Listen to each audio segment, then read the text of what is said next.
Effectivement, la fistule, si on n'explique pas ce que c'est, on ne se rend pas compte que ça entraîne autant de problèmes et autant de difficultés de prise en charge.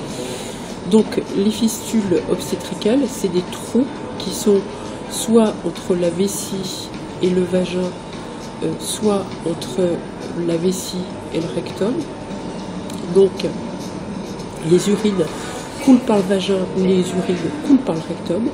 Donc la patiente est mouillée et souillée en permanence. Et pourquoi ça se produit? Ça se produit au cours des accouchements, quand les accouchements se font dans de mauvaises conditions. Alors par rapport à ces accouchements qui sont dans des mauvaises conditions, il y a plusieurs causes. La première cause, c'est que la femme est trop jeune pour avoir des bébés. Donc en fait, dans certains pays, les femmes se marient à 14-15 ans.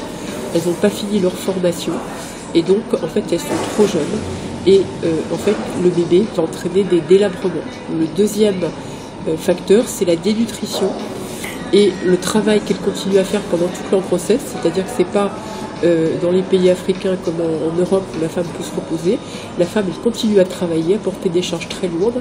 Elle est souvent anémique, elle est mal nourrie. Et donc, ses tissus sont fragiles. Et l'autre facteur, c'est que en fait, elle n'a pas d'évaluation de son état obstétrical, c'est-à-dire qu'on ne voit pas s'il y a un problème potentiel de ce qu'on appelle dystocie, c'est-à-dire que son bassin est trop petit, par exemple, pour que l'accouchement puisse se faire facilement. Donc à ce moment-là, l'accouchement va se prolonger, donc le bébé va se déplacer, il va commencer à descendre et à se fixer, simplement il n'arrive pas à passer parce qu'il est trop étroite. À ce moment-là, il va s'appuyer sur la vessie, il va s'appuyer sur le rectum, et les accouchements peuvent durer des heures, voire des journées, et à ce moment-là, ça va faire ce qu'on appelle une nécrose, c'est-à-dire que le tissu va se trouer.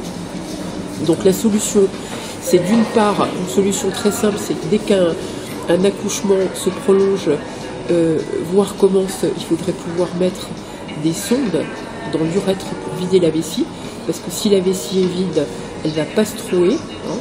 Et puis la deuxième solution, c'est que dès qu'il y a un accouchement compliqué, il y a un dépistage de ces complications et que la patiente soit référée dans des centres spécialisés où elle pourra accoucher dans des meilleures conditions, voire avoir une césarienne. Donc par exemple au Bénin, la césarienne est gratuite pour justement encourager et aider cette prévention.